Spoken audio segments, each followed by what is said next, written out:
Mais uma vez estamos aqui no nosso canal, estudando o Livro dos Espíritos.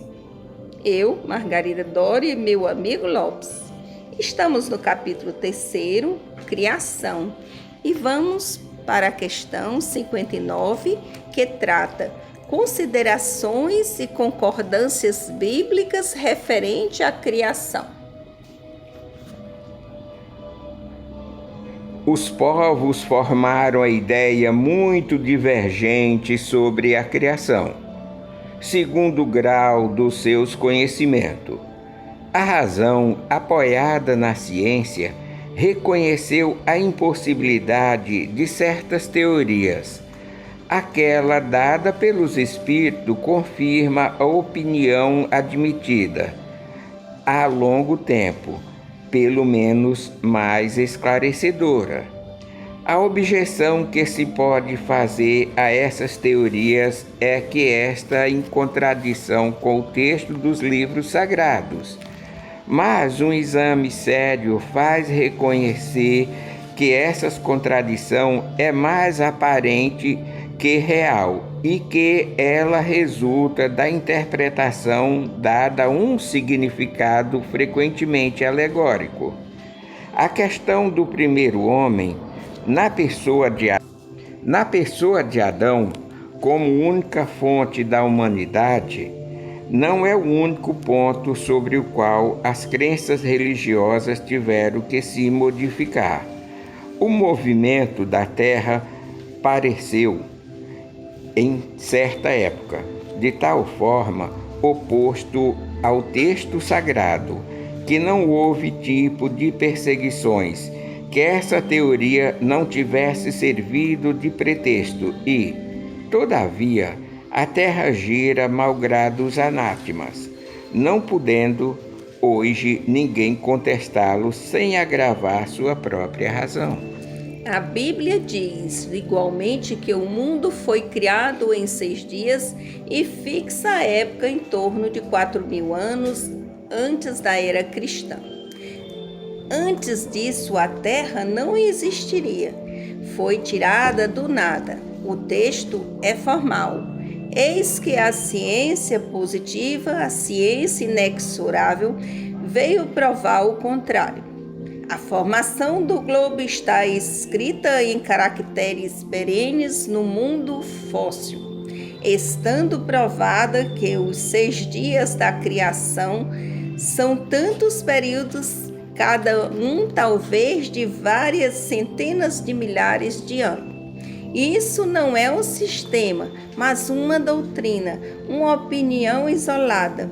É um fato também constante como aquele do movimento da Terra e que a teologia não podia se recusar a admitir. Prova evidente do erro em que podem cair tomando pela letra as expressões de uma linguagem frequentemente figurada. É preciso concluir que a Bíblia é um erro? Não, mas que os homens se equivocaram em a interpretando. A ciência, escavando os arquivos da Terra, reconheceu a ordem pela qual os diferentes seres vivos apareceram em sua superfície.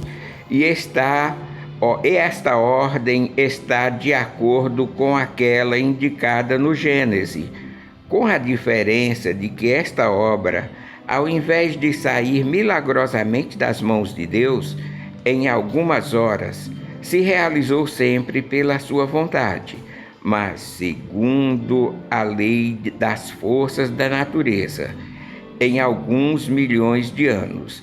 Deus ficou, por isso, menor e menos poderoso.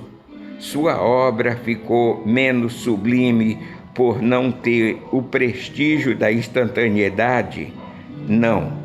Evidentemente, seria preciso fazê-lo da divindade uma ideia bem mesquinha para não reconhecer a sua onipotência, as leis eternas que estabeleceu para reger os mundos.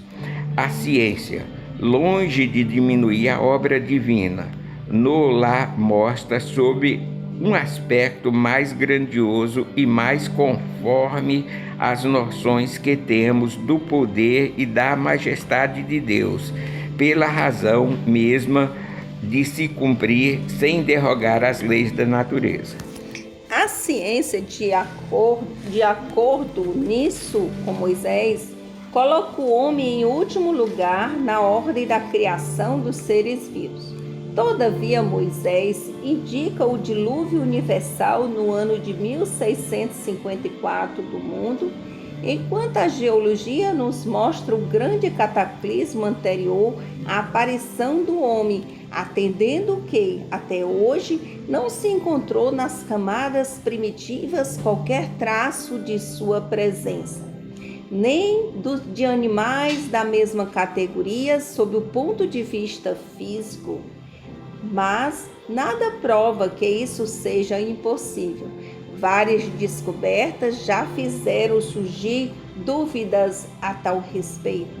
Pode ocorrer que, de um momento para outro, se adquira a certeza material desta anterioridade da raça humana, e então se reconhecerá que, sob este ponto como sobre outro, esse texto bíblico é uma alegoria. A questão é de saber se o cataclismo geológico é o mesmo que o de Noé. Ora, a duração necessária à formação das camadas fósseis não permite mais os confundir do momento em que se encontram os vestígios da existência do homem antes da grande catástrofe. Ficará provado ou que Adão não foi o primeiro homem, ou que a sua criação se perde na noite dos tempos. Contra a evidência não há raciocínios possíveis, e seria preciso aceitar esse fato como se aceitou aquele do movimento da Terra e dos 6 períodos da criação. A ciência do homem antes do dilúvio geológico, em verdade, é ainda hipotética, mas eis aqui o que é menos.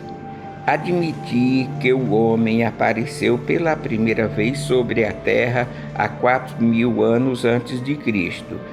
Se 1.650 anos depois, toda a raça humana foi destruída, à exceção de uma só família. Disso resulta o povoamento da terra de Noé, quer dizer, de 2.350 anos antes da nossa era. Ora, quando os hebreus imigraram do Egito no 18º século, encontraram esses países muito povoados e já bem avançado em civilização. A história prova que nessa época a Índia e outros países estavam igualmente florescentes, sem mesmo se levar em conta a cronologia de certos povos que remontam a única época bem mais recuada. Seria preciso, pois, que do 24º ao 18º século, quer dizer, no espaço de 600 anos, não somente a posterioridade de um único homem pudesse povoar todos os imensos países então reconhecidos, supondo-se que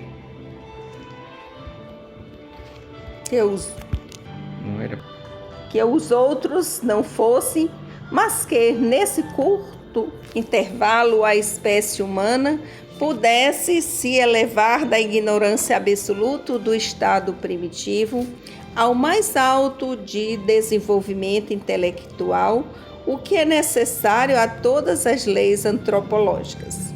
A diversidade das raças vem ainda em apoio desta opinião. O clima e os costumes produzem, sem dúvida, modificações nos caracteres físicos, mas se conhece até onde pode chegar as influências dessas causas. e o exame fisiológico prova que há, entre certas raças, diferenças constitucionais mais profundas que aquelas que podem o clima produzir. O cruzamento das raças produz os tipos intermediários. Ele tende a apagar os caracteres extremos, mas não os produz, não cria senão variedades. Ora, para que houvesse cruzamento de raças, era preciso que houvesse raças distintas. E como explicar sua existência, lhes dando um tronco comum e, sobretudo, ainda próximo? Como se admitir que, em alguns séculos, certas descobertas de Noé se transformaram ao ponto de produzirem a raça etíope, por exemplo? Uma tal metamorfose não é mais admissível que a hipótese de um tronco comum sobre o lobo e o cordeiro, o elefante e o pulgão, o pássaro e o peixe. Ainda uma vez, nada pode prevalecer contra a evidência dos fatos, todo se explica. Ao contrário, em si admitindo a existência do homem antes da época que lhe é vulgarmente assinalada, a diversidade das fontes. Adão, que vivia há 6.000 anos, como tendo povoado uma região ainda desabitada. O dilúvio de Noé como uma catástrofe parcial, confundida com o cataclismo geológico, tendo-se em conta, enfim, a forma alegórica particular ao estilo oriental e que se encontra nos livros sagrados de todos os povos. Por isso é prudente não se negar apressadamente como falsas doutrinas que cedo ou tarde, como tantas outras, podem dar um desmentido àqueles que as combatem. As ideias religiosas, longe de perderem, engrandecem-se, caminhando com a ciência.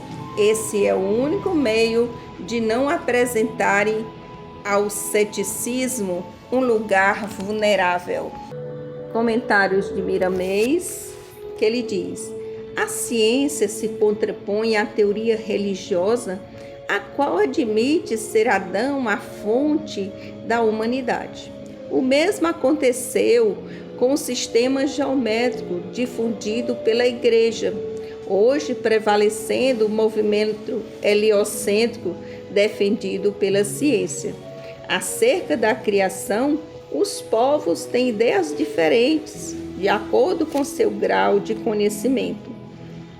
A interpretação errônea da Bíblia diz que a Terra fora criada por volta de 4.000 anos antes de Cristo.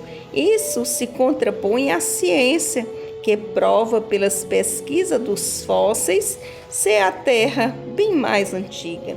A Bíblia não está errada, e sim fora mal interpretada. Deus criou o universo, mas não de forma repentina, milagrosa. As leis da natureza foram criadas por sua vontade. A ciência não contradiz a Deus. Reconhece as suas leis em funcionamento há bilhões de anos. Agora, quanto ao dilúvio de Noé, por volta de 2350 a.C., quando os hebreus emigraram do Egito por volta de 1.800 anos antes de Cristo, já encontraram lá civilizações adiantadas. Será possível a posteridade de um só homem povoar todos os países? A humanidade, nestes 600 anos, adquiriu um alto grau de desenvolvimento, saídos dos estados primitivos. Para haver o cruzamento de raça, se faz necessário que existam raças diferentes. Como imaginar que Adão vivendo há 6.000 anos, possa povoar regiões tão vastas? O dilúvio de Noé não passou de uma catástrofe local. As religiões, elas devem caminhar com a ciência para não darem vazão ao ceticismo. Não devemos nos preocupar com o dia da criação. A urgência se faz despertar das criaturas para reconhecer que Deus é Pai.